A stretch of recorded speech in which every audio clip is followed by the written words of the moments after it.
Welcome to the Hot Rod Hangout podcast. Whoop, whoop. I'm Matt. And I'm Ashley. And tonight we got a special guest in the house from Asher Studios. Troy, what's going on, man? What are you guys doing? Oh, we're just living the dream down here in the South. So, been talking a little bit, but wanted to hop on here with you.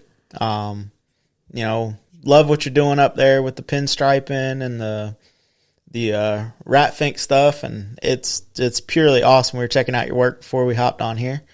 What originally got you into this crazy obsession?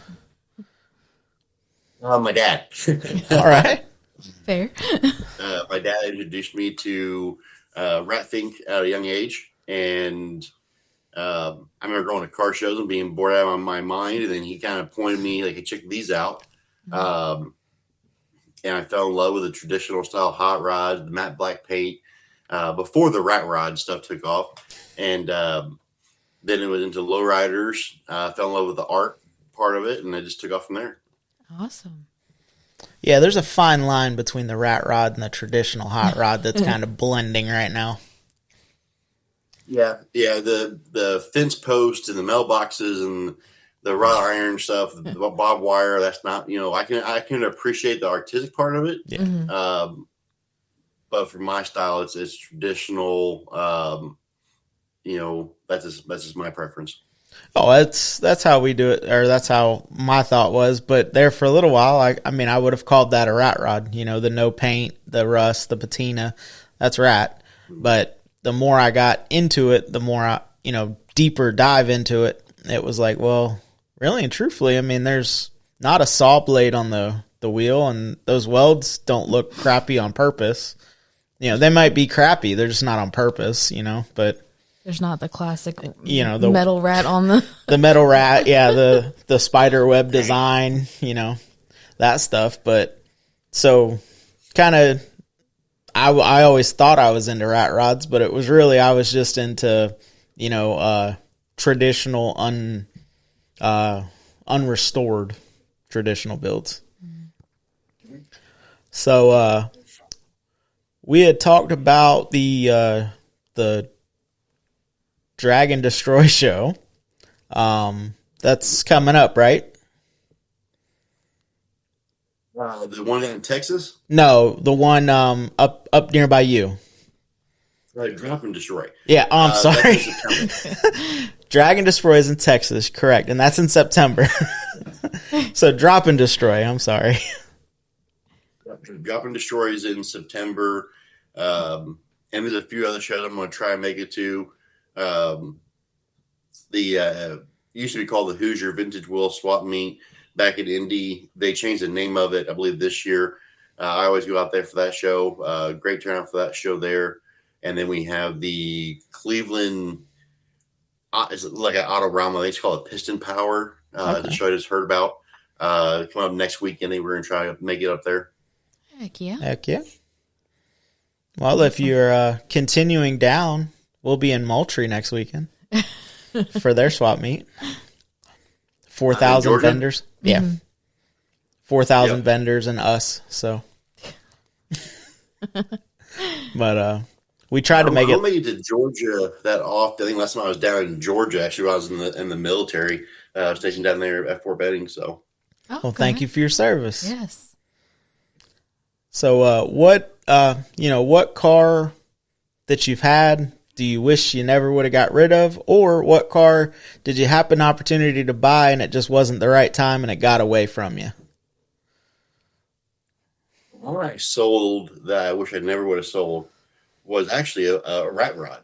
It was a 70s Volkswagen Beetle chop top. It actually had a spider web roof, no fenders, slammed to the ground. Chip Foose actually saw it. I actually got a piece of artwork on the wall. Chip Foose drew for me. It's just a fun car. If it gets rained on, who cares? Yeah. Like you stated, Ashley, glossy paint causes stress. That car there, I drove it and I didn't care if it leaked oil or. There's one time we came around a backcountry road and the road crowned, and I took the turn on that road and it actually got stuck. I had to get out of the car and push it back. sets the low to the ground. We won lowest car multiple different shows, and it was a fun car. I've seen it for sale a couple times, and I've tried to buy it back a couple times. That was one car. My entire family says, that's one car you should have never sold. Jeez. So, excuse me, I went down the wrong pipe. What show or event do you try to make every year? The Hoosier Vintage Wheel Swap Meet. That's a show put on by a group of guys that I've become friends with over the years. And it's just a real small local show. I shouldn't say small; it's grown. We've had almost 300 cars in the car show part of it. Oh wow! But I actually had a gentleman travel a very long distance, put it that way, just to come over to meet me at that show. And it's a show that I can set up at. My youngest daughter's been there every time with me. She's kind of grown up at that show. The World of Wheels back in Indy, I've tried to make as much as possible. The U.S. Nationals, big drag race out there in Indy. I have not missed a race maybe 5 times since '92. Oh, wow. All right. I try to make it out there as much as possible for that race. It's kind of a family tradition. Yeah. My dad, my aunts, my uncles, my cousins, we all go to that race. But there's a huge bucket list of shows I still want to get to. The Moonlight Christmas show, Yokohama. They've been trying to get me to come over there for a couple of years now. The Amber Award, there's the Rockabilly Rockets coming up this year here in Ohio. I'm going to try and make it to. It's a big list of shows I want to make it to. So you said the U.S. Nationals. You said you haven't missed a race. So you were there for the record-breaking Pontiac GTO when he ran a 399 from that show on television? Yes. Yes. And that was a huge discussion. People were mad that he was there. I look at it, that's how NHRA got started, was getting people off the street and onto a track, making it safe. And that's what he did and made his career out of. People were booing him for that. And I was like, that's not right. And you guys touched on it in a couple episodes in the past. I've heard that, you have that older crowd that has kind of set their ways, and you also have these people in there that need to show respect. Be respectful to the venue that you're at. And, but yeah, I was there for that one. I was there when, John Force and Kenny Bernstein broke 300 miles per hour on a Friday night with the candles lit. And, funny story. You guys went to Don Garlitz Museum. My first job was working at the racetrack there. And, it was super Chevy weekend, big car show they had. Don Garlitz was there. I was working the gate. He pulls in with his rig. He doesn't have his ticket. So I can't let you in. You know who I am? Yes, sir, I do. Okay, I can't let you in. He gets upset and leaves. The security guard was there with me. He's like, you probably should have done that. I said, dude, no ticket, no entry. He comes back from the hotel, this ticket and everything. He's like, on your lunch break, you come down here and you see me. I want to talk to you. I'm 14 years old. Oh, geez. I'm scared out of my mind. Walked down there. He actually stopped talking. He was talking to you like, son, he goes, I'm sorry for getting upset with you. You were doing your job. If it wasn't people like you doing your job, I wouldn't have a place to come and do what I do. Yep. And he gave me a baseball card of himself and actually autographed it. And I think that's like the one item I still have to this day. Yeah. Of course, Dad and I went down to the museum as well, but it's just kind of cool. That track has a lot of memories. I got a picture of me and my dad, my first race there. A picture of me and my oldest daughter with her first race there. Awesome. When my 2-year-old gets old enough, I'll take her and we'll get our picture taken there together. So yeah, that's awesome. And Don Garlitz is one of And there's a few drivers out there, but Don Garlits is one of the drivers that exemplifies what it should be all about. You know, I've had the opportunity to see him at a racetrack. I've also had the opportunity to have dinner with him, and I didn't know I was having dinner with him. But he, outside of, I mean, he's the man. I mean, probably one of the most recognizable drivers that's still drawing breath. And even if you're not a drag race fan, you know who Big Daddy Don Garlits is. And doesn't act like he's anything other than low buck guy, that because he knows where you started, and he knows that all of us have to start there. You know, you can't buy your way into a pro mod. Mentality. You know, you can't buy your way into Top Fuel. You know, you now it does take money to run Top Fuel, but you know, but a lot of the racers have gotten a rap of they drive the car, they don't want to interact with the fans. You know, that was the one thing. Me and Dad, I think it was my first Gator Nationals down here. Or I'm sorry, it was Super Chevy. And it was right before the Gator Nationals. We were up there. And Kenny Bernstein rode by on a bicycle. And my dad was like, yo, you're Kenny Bernstein. He was like, yep. And just kept pedaling. Like, it wasn't like anything, you know. And he was just going he tested his Top Fuel car, and he was going to run, you know, the what they call them, the A stocks, or the cars that actually look like normal cars. Street stocks or whatever they were doing for Super Chevy. And it was just awesome. And I'll never forget that. And that's kind of what we're trying to do is with this is show that not everyone is stuck in their ways. If you show respect, people will show you stuff. And we want to learn everything we can learn, because those quote unquote old guys know their shit. And if they die, it's all going with them if they don't teach somebody. So I think that there's a perfect example. I got out of the military, driving around one day bored, pulled into Gasoline Alley back in Indy, saw a hot rod shop, stopped in just to check it out, met a gentleman, Jim Linder, Eric called him Bubba. He was like, can I help you? I'm like, I'm a young guy. I like hot rods. I like to build one. He handed me a stack of mini magazines and goes, go home, read these, come back on Wednesday. We have hot rod night. I did. And throughout my life, you know, I've been able to call on him for, you know, hey, how did you guys do this back in the day? You know, last car I built, I had a 302 out of a 90s F-150. And I wanted to look traditional. The distributor does not look traditional on the motor. And that's what he did, was build custom distributors and fuel injection and stuff. And he did what he called a butt swap, and changed it to where it had a Mallory flat top distributor top on it. So it was on the motor. It looked right. And, you know, the older gentleman, it was frustrating for me getting into it, because there's some old gentlemen that don't want to help. Mm-hmm. And it's not like they don't want to help. They want to see you stick with it. You got to prove to them you're actually going to do this. You're not wasting their time. Mm. And I've seen multiple times, once you prove them, hey, this is what I'm about.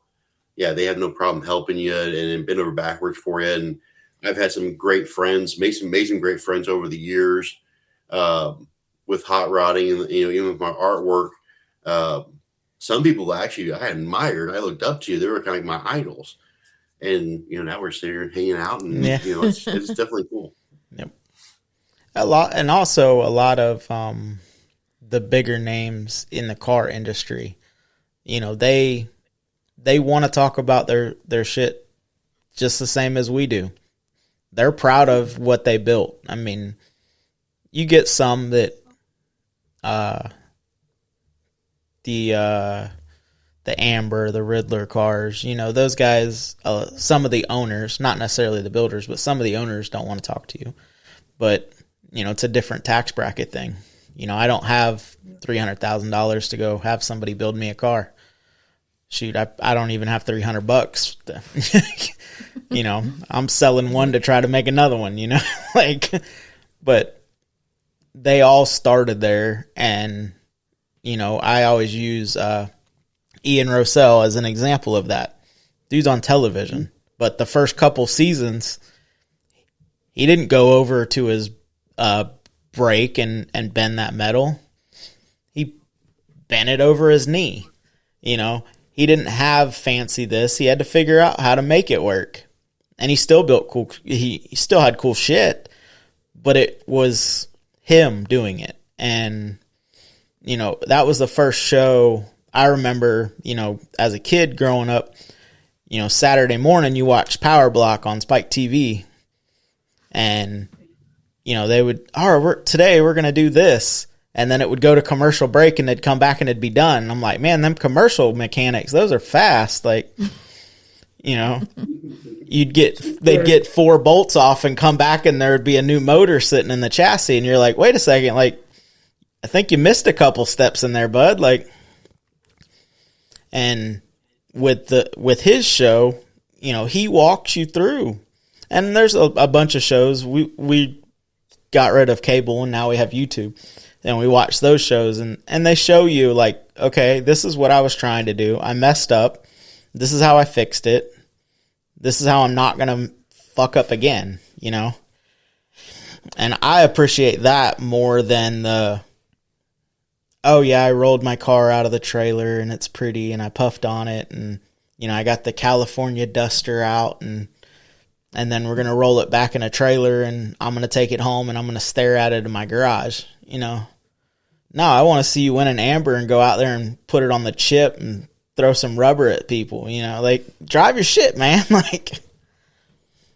And like we were talking about the, some of those California shops that we were talking about before we hopped on here. Like that's what I like about those shops is, they have beautiful cars. They'll take a car to the Grand National Roadster Show and then drive it. Like that's cool. But so, what are you currently working on? I decided to build my dream rod. It's a Roadster pickup truck that I've started designing when I was 12 years old and have never done. I guess because I'm afraid if I get it done, it's done. It's never done, though. You're never done. Right. I've told my dad I wanted a 4-cylinder Iron Duke for my hot rod for so long. He's tired. Like he's straight told me the past couple of years, dude, get the Iron Duke out of your mind. It's not going to happen. Just forget the Iron Duke, And I'm like, no, it's time now. I go with the Iron Duke or a Pinto motor or even the Chevy 153 from the Novas back in the day. There's been a couple Roadsters built with those that, there's actually one that the gentleman who owns Barris's old shop had a yellow T with a 4-banger in it. It's just something I saw when I was a kid, fell in love with it, and that's the next build. I'm scrounging parts together right now, and that's something that hopefully will be done over the next 12 months. Awesome. Heck yeah. So the 4-cylinder is a unique motor choice. Usually the 4-cylinder don't stick around. And definitely if you're replacing a motor, you're usually not going back with a 4-cylinder. It's unique. I like it. But just the nostalgia or what's keeping you wanting that motor? Valve cover. When I was a kid, I saw one. It had a polished cast aluminum valve cover on it. And instead of saying Chevrolet in the old Corvette style script, it said Chevy because the valve cover is so small. And that's cool. And it's the details like that I just love. A 27 that I sold had a Pinto 2300 in it. And It reminds me of my childhood. Again, coming from the mini trucks, a lot of mini trucks had 4-bangers in them. Guys were starting to do the V8 swaps in the S10 about that time frame. But when I was younger, I got in trouble a lot for going too fast. And since probably past 8 years now, it's low and slow.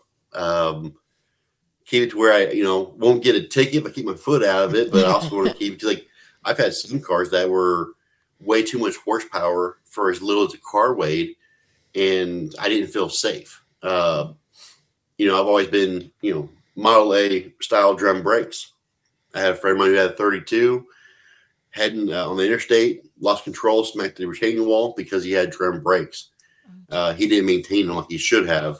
So now it's like, okay, I'm going to go with disc brakes.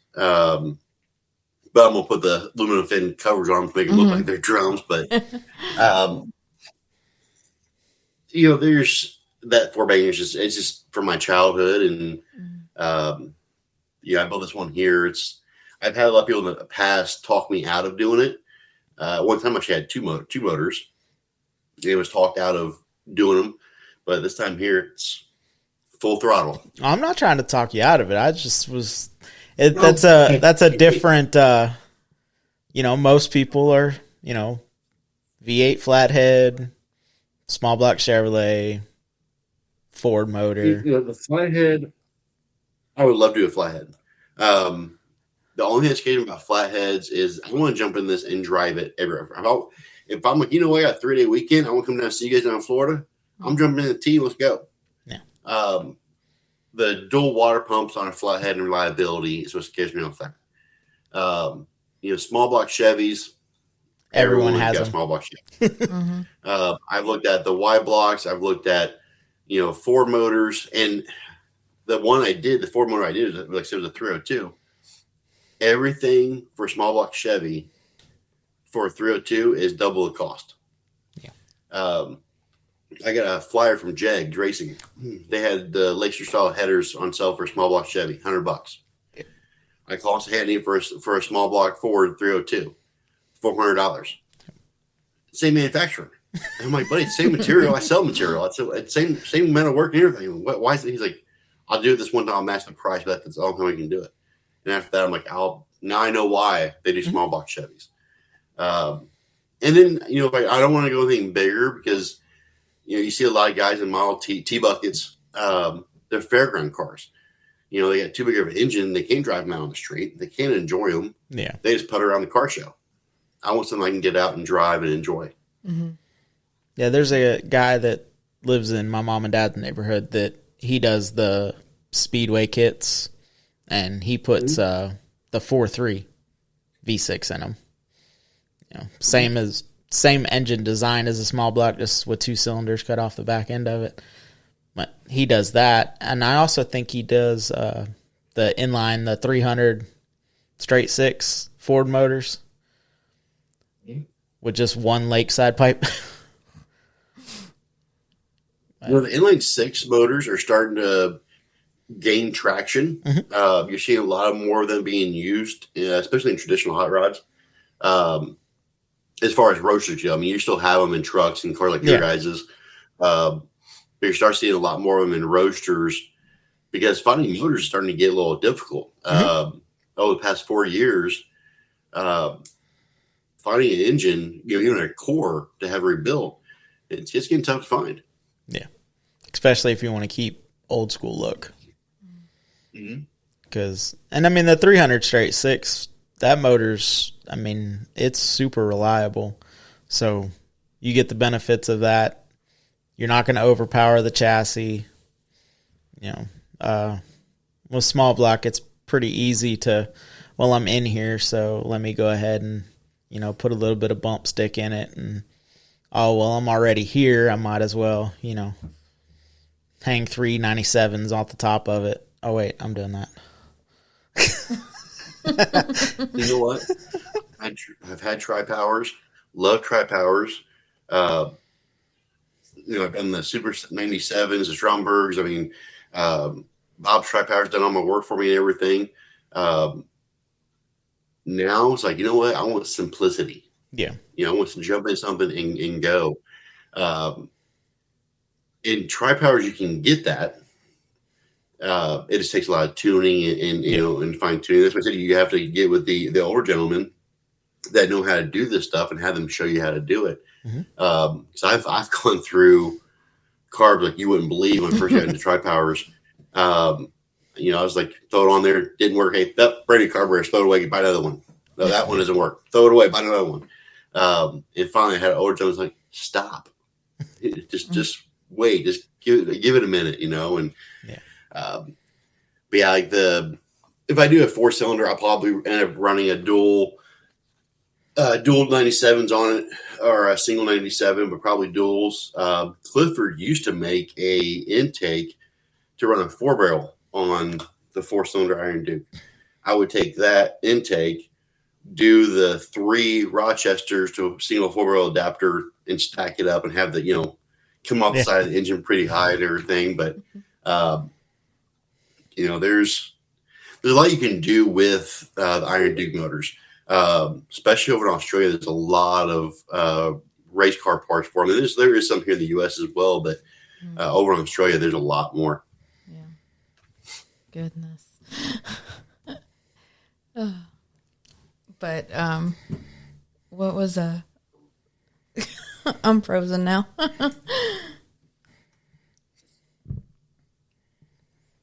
Tell us about Asher Studios.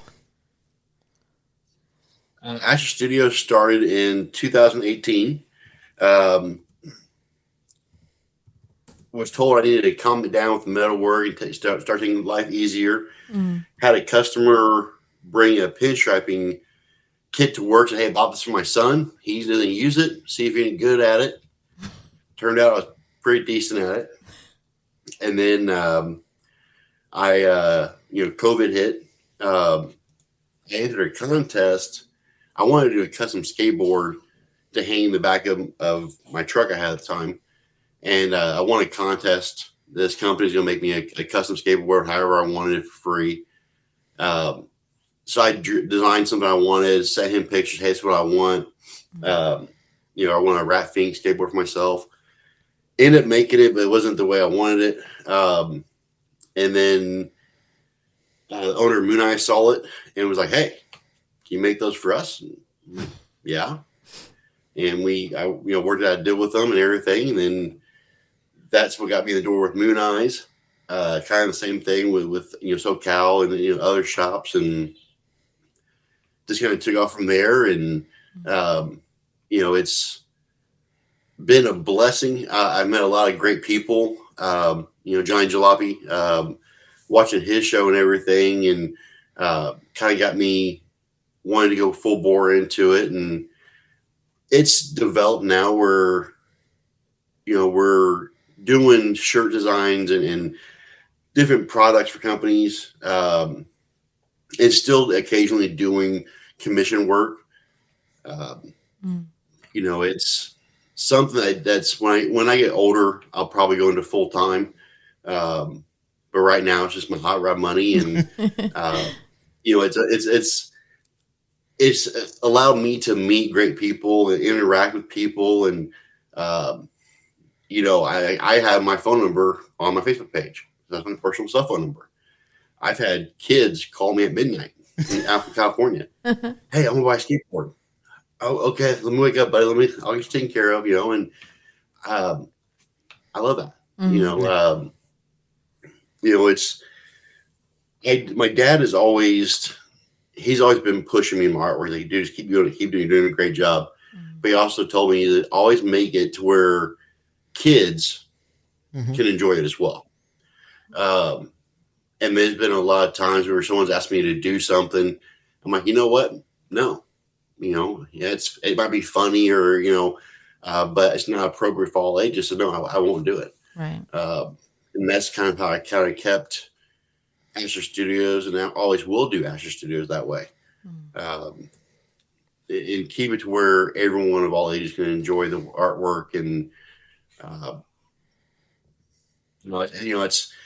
I've got sponsorship with House of Color and Mac Brush Company, and it's afforded me to be able to do and meet great people, work with great people. It's definitely awesome for sure. Just from, doctors saying, hey, you can't, go out and beat on metal all day like you used to. You need to take it a little bit easier. And Yeah. so it's nice. Awesome. Well, So, have you made it out to any of the West Coast, the Moon Eyes, the SoCal shows, or anything like that? Back in the early 2000s, Dad and I drove to California. We flew out to Arizona and took up Interstate 5. Went all the way up to San Francisco, and we hit SoCal Speed Shop and Sims Choppers and Arlen Ness's shop, which is amazing. mm-hmm. And we went to the Winter Nationals out there in California, big drag race. Mhm. And I'm like, Dad, let's go to Moon Eyes. I said, it's too far away. We got to get to the airport and fly home. I'm like, oh, okay.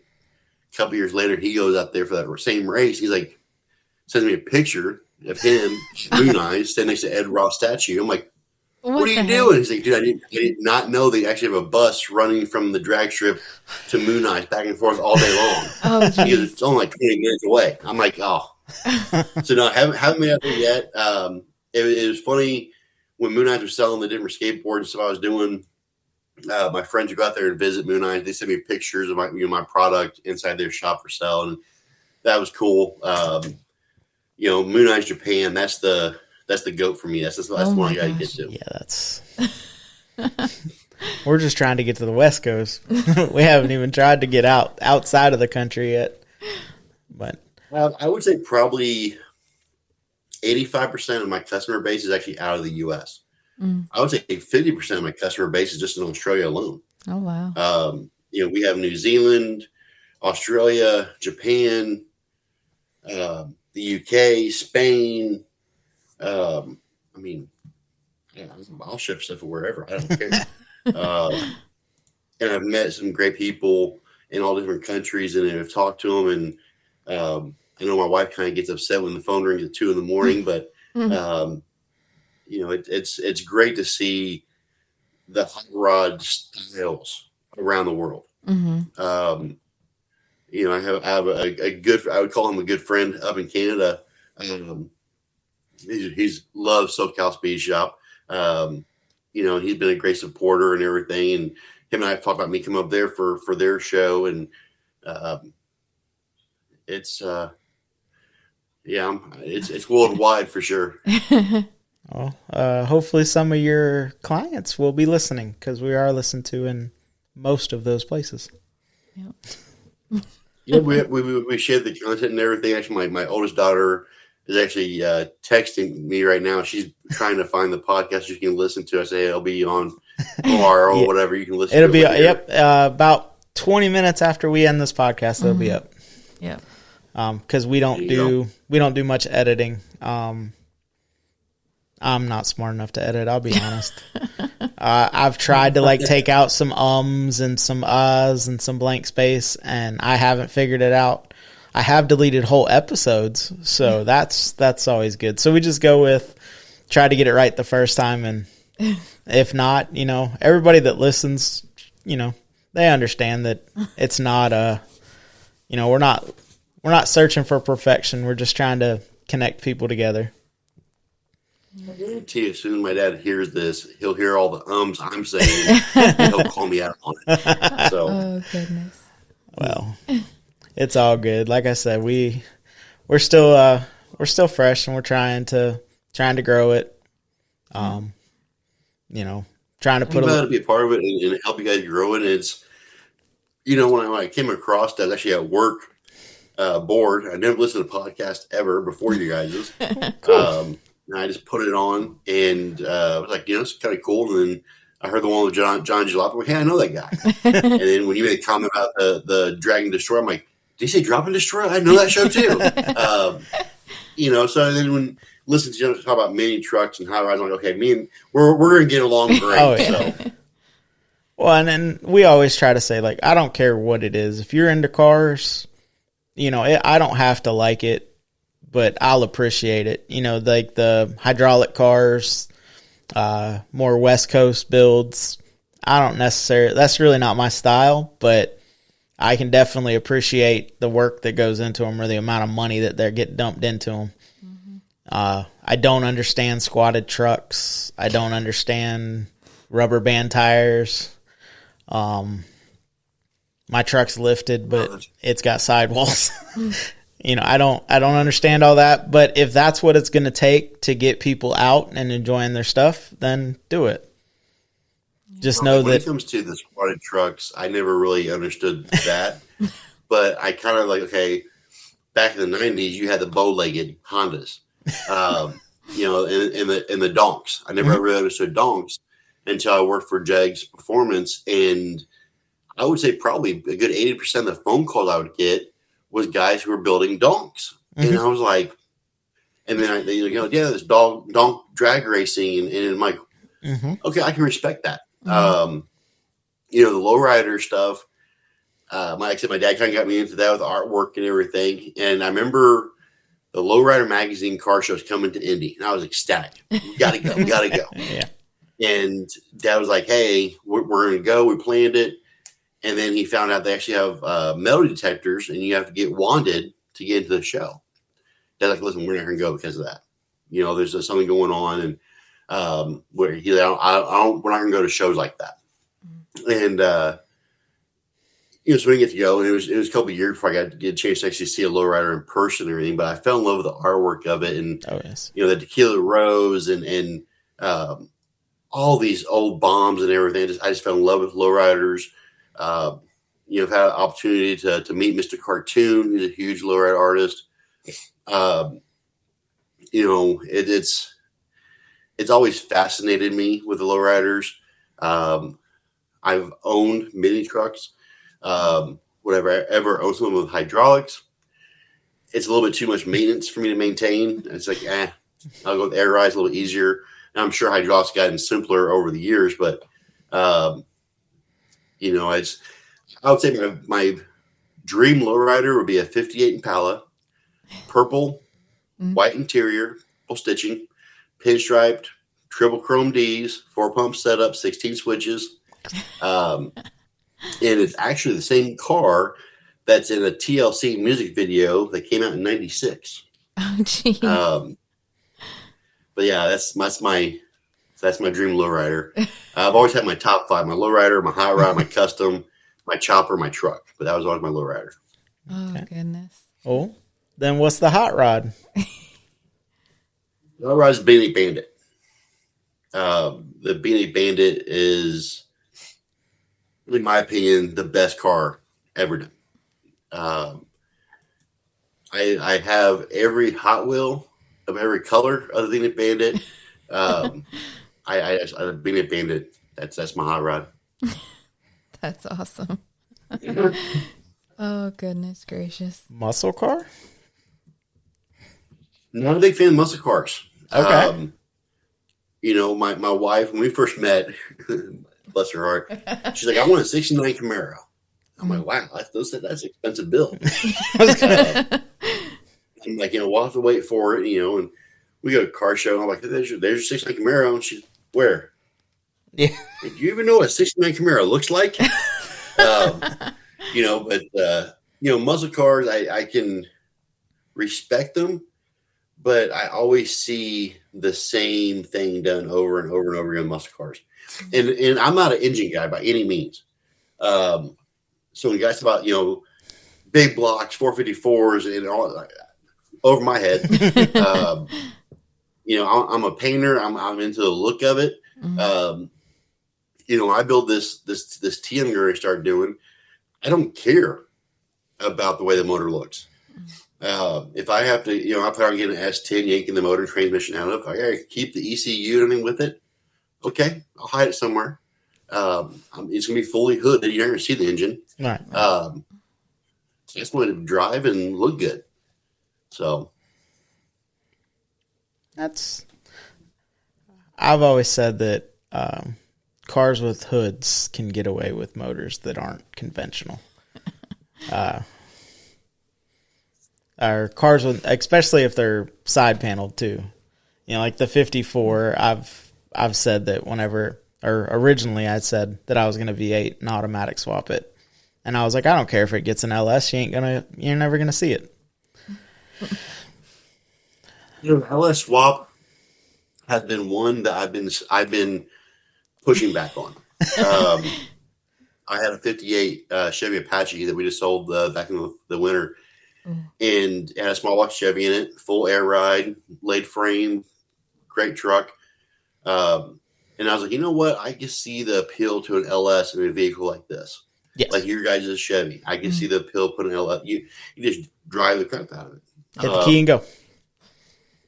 And it's, my wife, she wants a 40s to 50s pickup truck. She don't care if it's Chevy, Ford. She don't care if she's with an old truck. I'm like, you know what? I can see doing an S10 chassis swap and keeping the 90-degree V6 in it, or doing a small. I'd probably actually do an LS swap over a small block for her because she's not popping hoods when she goes to a show. Right. She'll leave it parked out front of the house, getting some rain and snowed on. She wants to be able to jump in, go to the grocery store, take her daughter to school. She's not doing burnouts or anything. And she also looks at how much money I spend on dressing my engines up and doing the tri-power. She's like, picking out wheels for my car. She's like, how much are those tires? I'm like, yeah, how much they cost. No, not on her car. She's nope. So just the practical cheap ones. Yeah. It seems like the skinnier and the taller you get, the more expensive they are. I tell you what, like I had the last 27 I had a set of Coker track tires on it, and they were dry rod. They were older. They were probably from early 2000s. And I called Coker up, said, "Hey, I need to order a new set of these tires. It's gonna be almost $2,000 for 4 tires." And the lady on the phone's like, "Look at the sidewall of your tires." And I'm like, "Yeah, the DOT data." She's like, "No, look, keep going around the tire." And it said, "For display purposes only" on those tires. Yeah. They're not meant to be on the road at all. Oh. And I'm like, why am I buying these tires? And I have a good friend who works for Coker Tire, and him and I talked. I'm like, there's other options out there. You got Towel City Tire, Diamondback tires. But yeah, tire costs is getting, higher and higher. And, it's, I kind of laugh about it because my buddies who are into the LS stuff and doing all my stuff's brand new and billet and all this stuff. They're like, you dump all this money and find these old parts that are traditional to reuse them. But you're spending the same amount we are for the new stuff. I'm like, well, yeah, but now the new stuff is even higher. So I'm actually getting a deal now. So I'm good with that. Yeah. And that's, I've done a couple LS swaps, or been involved in a couple LS swaps. I mean, they're really easy to make power. I mean, so if you're looking for something that, can stand some power, LS is, but I also can appreciate the fact that you don't want to put an LS motor in a Model A or a 32. There's a lot of stuff coming out with LS motors where they don't look bad in an open fenderless car. Classic Industry sells. There is a company that dresses them up to make them look like a small block. So why don't you just start with a small block? Yes, to get the reliability and the fuel injection and the ignition system on a small block, that's the big thing. But even you have Sniper, Phytech, Holly will send you a whole, the Terminator, the Dominator. They're everything. I would say in the last 5 years has basically made it a no-brainer on any of these swaps. Like Johnny was talking about in our episode with him, there was no swap for an S10. It was build a bracket, build this. And now, you can call up Dirty Dingo and say, hey, I'm trying to swap this motor into this car, and I need this. All right, it's on its way. They've taken the guesswork out, and I was speaking with, Gasser Garage over there, and his girlfriend has a 53, I believe, and they put the single barrel sniper on it, and he's like, that's the best decision we ever made. She can walk out, hit the key, it starts up every time, because that's the one thing with the 54 is sometimes she takes some convincing to want to run. So, but I guess that I want to see with carburetors. They're doing some great things with carburetors. I mean, the Edelbrock AVS2 carburetor, great carburetor. And the fuel injection setup, sniper, and all out there, they make it to where it's affordable to piece a kit together, but you got to know what pieces to put together. Right. And I'm always lost at that stuff. So you need to take care of whatever we swap under Michelangelo. Oh, and that's the one thing with the Sniper and Edelbrock both are, and Holly. You can call them and say, this is what I'm going. And if they don't have a package, like the single barrel for that motor comes as a package, comes with a fuel pump, comes with the little box, start it up, tell it to program itself, go drive around, you're good to go. They've taken it away from, I remember my first LS swap that I was involved in, you hit the key and you're like, maybe it'll start. But with the Terminators and the Dominators and the stuff that they're doing now, if you plugged it in correctly, it's going to run. It might run like crap for the first 5 or 10 seconds till it figures out where it wants to be. But as long as you have selected the right package, it comes in a box ready to plug in. But my 25T had a 327 tri-power on it, and I actually looked at the Sniper single barrel carburetor set they have for it, and running a tri-power with that setup. I'm kind of glad that car went back to California, back to Keith Wiesner, because that car there it was the most traditional hot rod I ever owned. And when I found out he was interested and he wanted to buy, I'm like, yeah, dude, it's you're the guy to do this car justice. He's going to do a great job with it when he gets to finish as well. Yeah, that's awesome.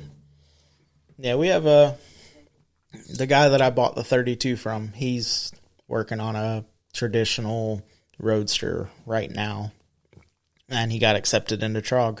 So congratulations, Ryan Gilmore. Congrats. That's awesome. So, but that car, I love it. Don't get me wrong, but it's just not me. He's the one that also gave me the best saying I've ever heard on a flathead: the most money you'll spend to go slow. Because his flathead is absolutely beautiful, but it's going to be slow. But once you're willing to drop about 10 grand in a flathead to get some power out of it, it's going to look cool. Mm-hmm. Oh, his motor does look cool. I mean, it is. It was built by Tidewater Fab, which is Don Garlitz's shop foreman, I believe. So he knows flatheads. The guys out at H&H Flatheads, and oh yes, their stuff's beautiful. And I don't know if I'll ever do a build with a flathead. I love them; they look great. I just don't know if I ever would do one with what I have planned. I would like to find a flathead motor, and now I'm putting it on the internet, so I'll probably get 85,000 of them in my inbox. I would like to find a flathead motor that is garbage.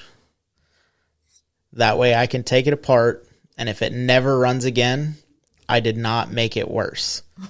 If it happens to run when it's done, I improved it, I'm good.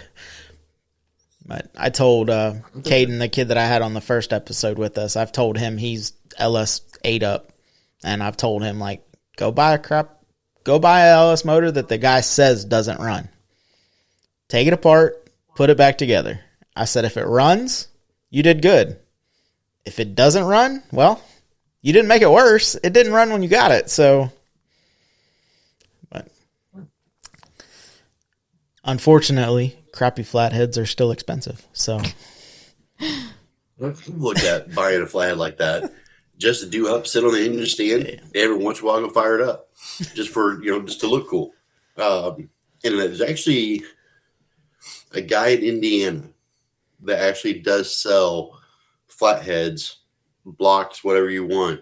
I want to say a good core was like $300-400. that's not bad. No. I got with H&H, because H&H does kind of the same thing. I don't know if they'll sell a core, but they buy cores for them to rebuild their engine and stuff with. And even then, Rolling Bones out of New York would be a good option for it. Let's see, I really don't know too many people down in Florida that does flatheads.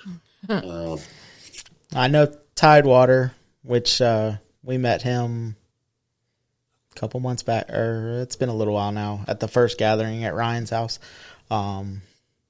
He's a big flathead guy. Ryan's got quite a few flatheads.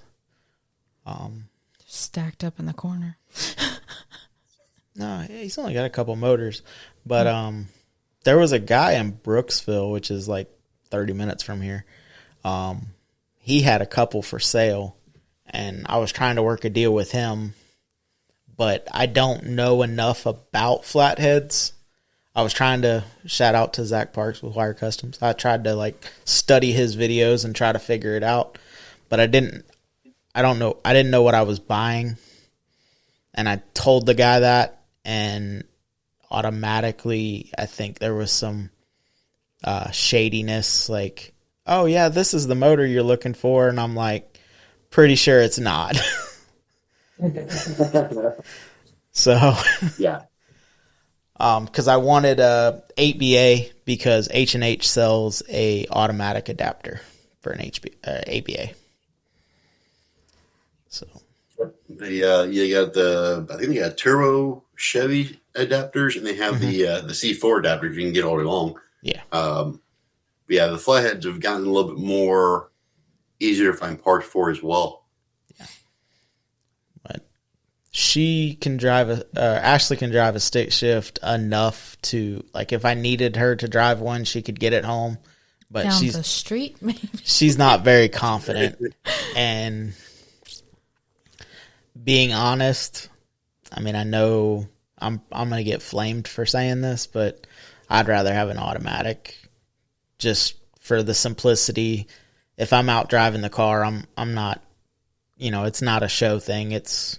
I want to drive it. Just sit back and cruise. And putting it in D for that way is way easier than, especially, the 54 has an S10 5-speed in it, and it still has the floor-mounted clutch pedal. So about 4 shifts of using the clutch and that left leg starting to twitch at the next red light while you're holding it there. But it's embracing the suck of what it is right now. Oh, goodness. Oh, that was the wrong button. What'd you do? I went to open another tab and it gone. What show, or is there a show or event that you've never been to that you'd like to make? The Yokohama show out over in Japan. That'd be one I'd love to make. The Pomona swap meet. Mm-hmm. Would love to go to that. The Lone Star Roundup. Would love to make it out there. Daryl Starbird show, Gene Winfield show. I would like to go to Indian Larry's shop up in New York.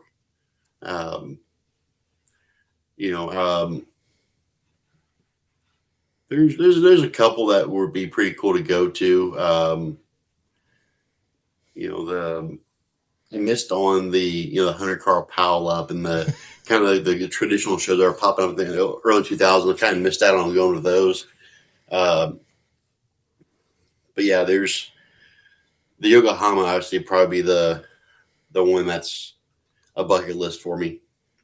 That's cool. Yeah, me and Ryan at the last gathering were talking about possibly trying to road trip hot rods to Lone Star Roundup one of these years. So I definitely need a sedan for that though, or at least a coupe.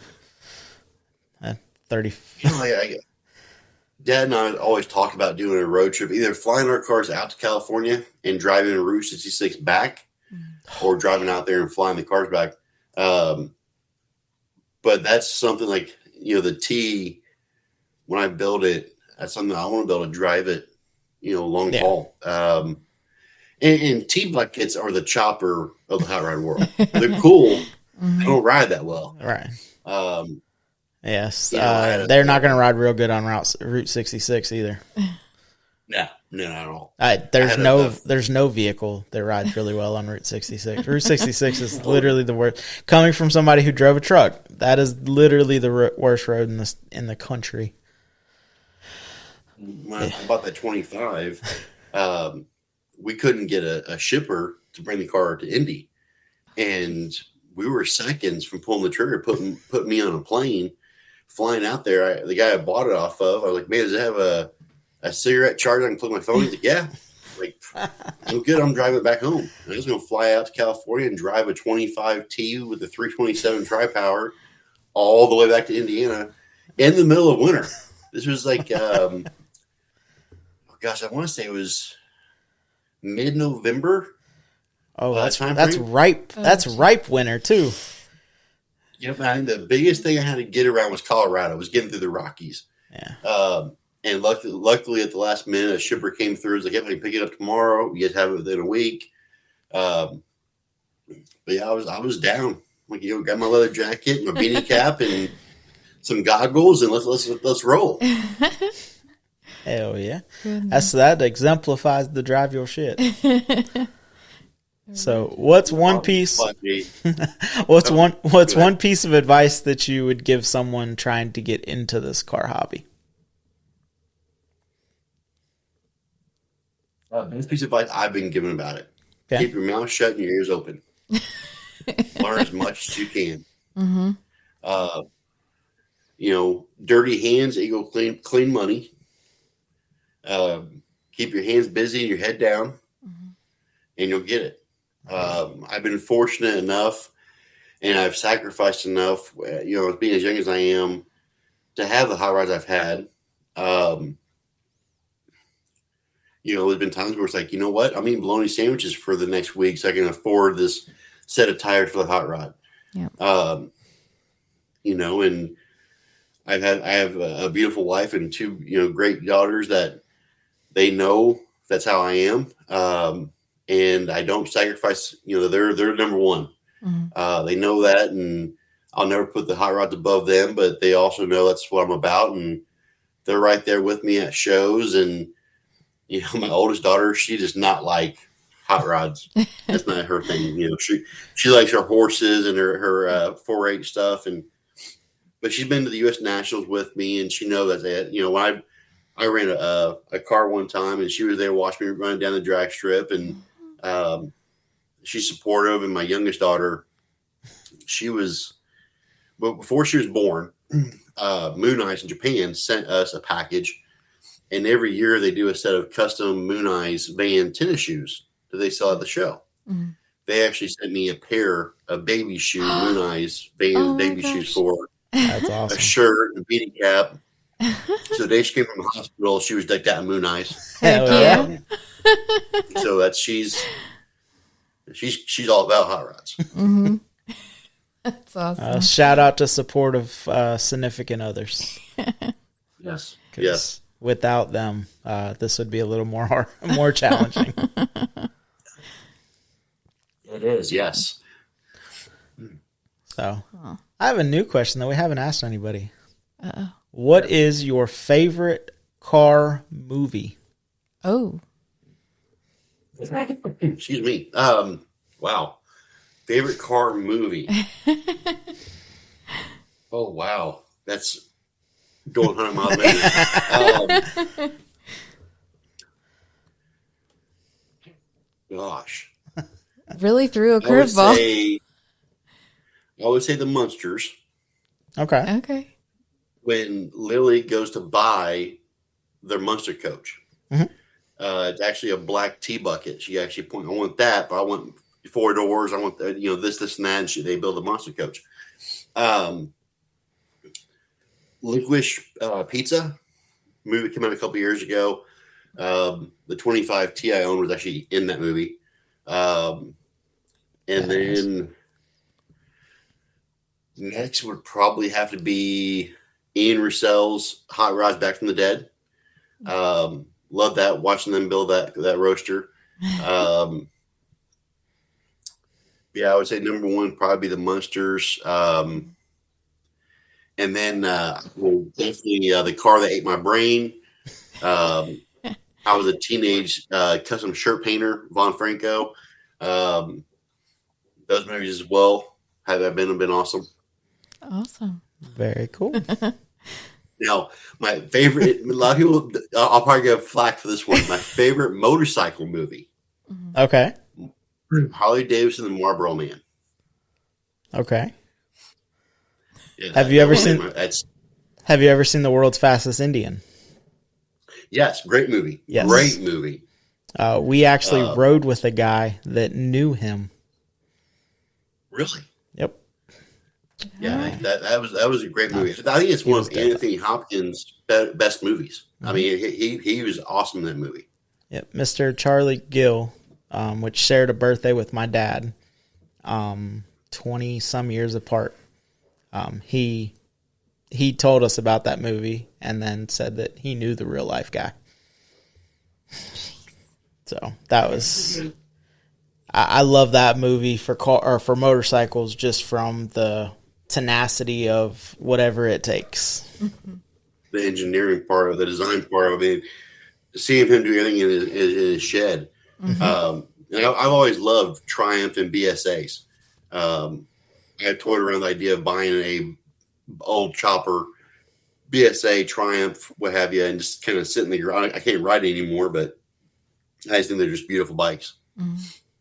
Very much so. Oh, yeah. So, and another one.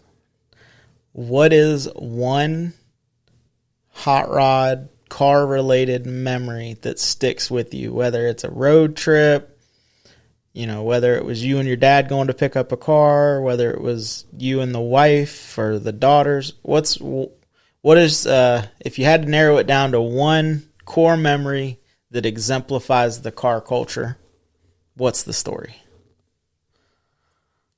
Rod and I went to, I believe it was Cincinnati World of Wheels. I was 15 or 16. Ed Roth was there, and I had met him in the past, and he was like, that's Ed Roth, cool. At this time, I got into my art. It was really getting heavy into hot rods, and I'm standing probably 20 feet from Ed. I'm really I'm shaking. I'm going to meet my idol, My dad's like, you're all right. I'm like, that's Ed Roth. I said, dude, come on.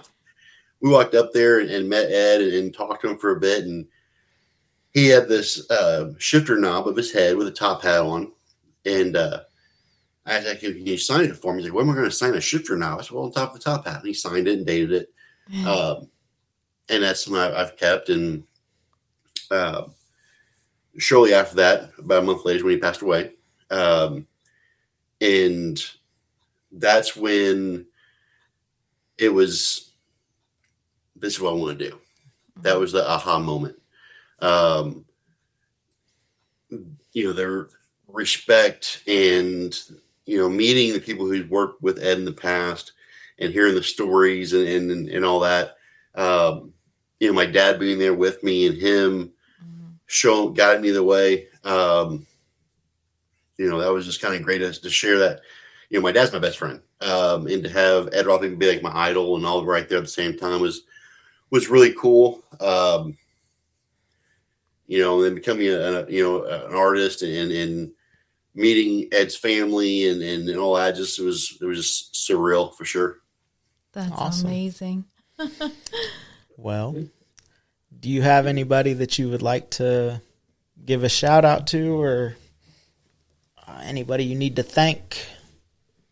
My dad, my wife, Sam, my daughter, Rylan, Charlie, my whole family, all my fans and customer base at Asher Studios, Man Fresh Company, House of Color.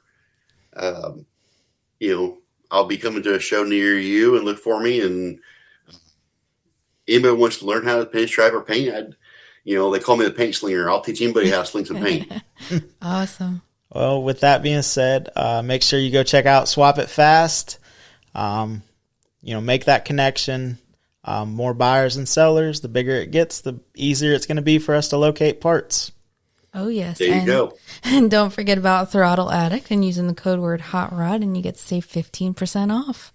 And thank you to Asher Studios. Yes, thank you. Until next time, guys. drive your shit. See ya. There you go.